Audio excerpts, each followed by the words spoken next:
What's on, ladies and gentlemen? My name's Ross, I like games, and today we've got ourselves, we've got some new yellow Digimon to be talking about. We got ourselves a lovely level 4, we got ourselves a lovely level 5, and we got a dual colour Tamer we might as well have a chat about while we're here as well. Because, you know, that could be fun, right? Seems like the kind of thing we would do. So let's start off having a little bit of a look at Gatomon X-Antibody, with apologies because the other day I showed you Salamon X-Antibody, which I still incidentally contend is a really, really good option for recovery with low-level Digimon, so that's kind of cool. But now we move on to Gatomon X-Antibody instead. 4 cost to play normally, 2 cost to Digivolve, 5,000 power. I like this. 4 is what we would expect to play, 2 is what we would expect to Digivolve, and 5,000 power is on the higher end for level 4s. So actually, you know what? All in all, yeah, I'm alright with this. This sounds fun to me, ladies and gentlemen. This sounds fun. And like so many of these X-Antibody cards we've seen, we really should expect it by now. You can, if you so wish, Digivolve from Gatomon, paying 0 memory. It's very much an X-Antibody thing. We're seeing it in all the new cards, all the new X-Antibody cards anyway. They can Digivolve lower level for free, higher level very, very cheap. And we got the same thing going on here. So you get to draw a card because you're Digivolving, which is nice. But then we also need to then ask ourselves, are there any inheritable skills that we can really be taking advantage of here? And the answer is, We got the one from BT9, when you're attacking, one of your opponent's Digimon loses 1,000 power for the turn, which is quite nice. Or the one from EX1, similar, but if you have 3 or more security cards, one of your opponent's Digimon loses 2,000 power. Or indeed, the promo, if your security is 3 or more, you get an extra 1,000 power. These aren't phenomenal inheritable skills. They're not terrible. I'll take them. They could be fun. Could be alright. Yeah. Again, like we always say, this is a lovely bonus, but it's not a reason to play the card. But you've got an inheritable skill when you are attacking. If you have 3 or more security, one of your opponent's Digimon loses 2,000 power. And if you were paying attention, you will know that this is the kind of thing that Gatomon does. In fact, it is the same inheritable skill as the Gatomon that came around in EX1. This one, if you've got 3 or more security, one of your opponent's Digimon loses 2,000 power for the turn. The one from EX1, if you have 3 or more security, one of your opponent's Digimon loses 2,000 power for the turn. Now, I should mention it's not exactly the same skill, because the Gatomon from EX1 is limited to once during your turn, and this actually isn't. Which means that if you can unsuspend, attack multiple times, whatever, you can actually fire this multiple times. Not saying everyone necessarily wants to. I'm saying it's absolutely an option if that's the kind of thing you're excited about. So you know what? It's Gatomon. And this is what Gatomon does. You're lowering your opponent's power. And here, you're just doing it more than you would be otherwise. And I'm kind of alright with this. I don't think it's an absolutely stunning card. I do appreciate the parallel between this and the one from EX1. I do love the artwork, incidentally. It's kind of beautiful. All in all, it's fine. But I don't think it's a stunning card. Certainly this doesn't excite me like Salamon did. But we do have a level 5 here. It is Angewomon X-Antibody, and hopefully this can be a bit better.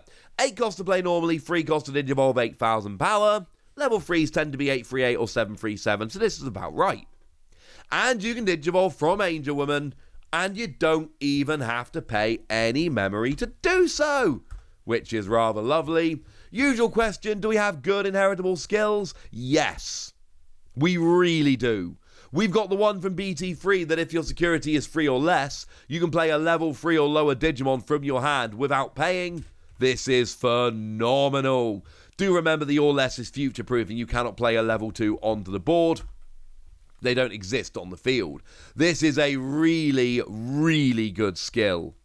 And of course, Loosemon from BT4 it's not a traditional level 3, but it's a level 3 So this absolutely lets you play Loosemon for free. There are inheritable skills with Angewomon. This is very much the best among them. The one from EX1, when a card is added to your security, you can buff one of your Digimon by 2,000 power. That's nice. The one from Starter Deck 10, where you got a purple Digimon in play, you get security attack +1. That's nice. But let's be perfectly clear here, the one that lets you play cards for free, including Loosemon, that is definitely, as far as I'm concerned at least, that is definitely the way we should be going here. I think that's kind of ridiculous. Yeah, nice. So reasons to do that. Then you've got a Digivolution skill. When you're Digivolving until the end of your opponent's turn, one of your opponent's Digimon gets security attack -1. Then, if you've got Angewomon or X-Antibody in your Digivolution cards, and you have 5 or fewer security, recovery 1.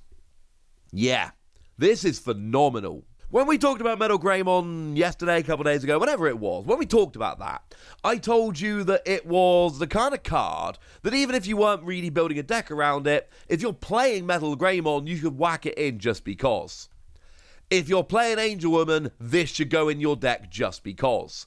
Because if you've got an Angewomon on the board, you pay 0 memory to Digivolve this, and you still get to draw a card like you normally would.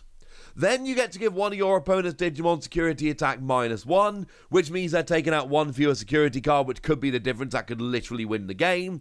And you get to recover, so it's kind of like a potentially 2 security card swing. Your opponent loses a chance to take out a security card at the same time as you gain one. That's beautiful. And I know it's if you've got 5 or fewer security cards, but do remember you start the game with 5. Yeah?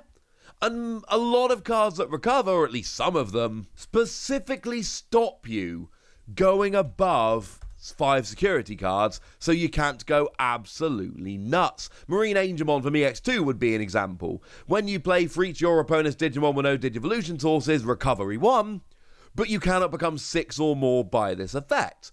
So, I'm sure, there are yellow builds around, I know, that can get above 5, but that is very much the exception, and if you are above 5, you're probably going to be chill about the whole thing. So basically, 99% of the time, this is just going to give one of your opponent's Digimon security attack -1, at the same time as giving you an extra security card. Make no mistake about it, this is nuts, ladies and gentlemen. This is absolutely nuts. And like I've said, as far as I'm concerned, if I'm playing any deck with Angewomon in, I'm putting this in there. It doesn't have to be the focus of my deck. It doesn't need to be the entirety of my deck.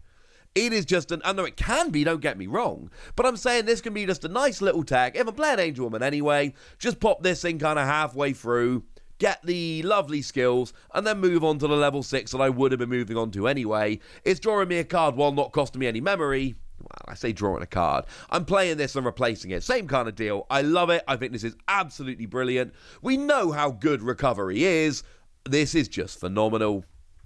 And before we finish, there is a dual colour TK Takaishi and Izzy Azumi we've not talked about yet, so we might as well have a talk about it now. What we got is a 4-cost Tamer. It's a double Tamer, so you should be expecting that. At the start of your main phase, if you have a level 5 or higher Digimon, gain a memory. If your opponent has a level 5 or higher Digimon, gain 1 memory. The first time I saw this, I had a little bit of a heart attack. I was like, wait, so it can give me a memory or my opponent a memory? That's not good. That's not what it says. If I have a level 5 or higher Digimon, I get a memory. If my opponent has a level 5 or higher Digimon, I get a memory. So I'm basically punishing my opponent for having a decent start to the game, and I'm rewarding myself for having a decent start to the game. All in all, ladies and gentlemen, that sounds like a nice little duo. That sounds like the kind of thing that I can get a little bit excited about. I like it. Of course, these dual colour Tamers often will get you 2 memory at the start of your turn, so you need to ask yourself the question of exactly how likely do you think it is? How often are you going to be able to use this to gain yourself a couple of memory? And if the answer is pretty often, yay! Remember, there are decks out there like Rookie Rush that are just not getting level 5s out, at which point you're only gaining 1 memory at the start of your turn, and these double Tamers do like gaining 2. But also on your turn, when one of your yellow or green Digimon digivolves, you may suspend this Tamer to have one of your opponent's Digimon lose 1,000 power until the end of your opponent's next turn. And this is a very yellow thing, right? Yellow love this. Yellow love reducing power. It can delete tiny Digimon, or it can bring Digimon down in range of being deleted, or it can break a power tie if you're going to go and try and attack a Digimon, or whatever. There are many different ways this can help you out, and if you're playing the kind of deck that does that kind of stuff, brilliant. And if you're not, just ignore it. I don't think it's the best dual colour Tamer I've ever seen, I'll be honest with you, but I do think it's a pretty good dual colour Tamer, and if you want to be lowering power and gaining memory, this could help, ladies and gentlemen. This could absolutely help. But I want to know what you think, so let me know in the comment section, would you? Go nuts! Be nice! And then make sure you like this video, subscribe to this channel, follow me on Twitter at TheWasi. That's where we talk Digimon and a whole bunch of other card games. And please do consider checking out patreon.com/PTCG Radio, where you can support the channel, get some bonus podcasts and all kinds of fun things. But by far the most important thing, as always, look after yourselves till next time, would ya? Thank you very much for watching. My name's Ross, and you've been watching Wasi Plays.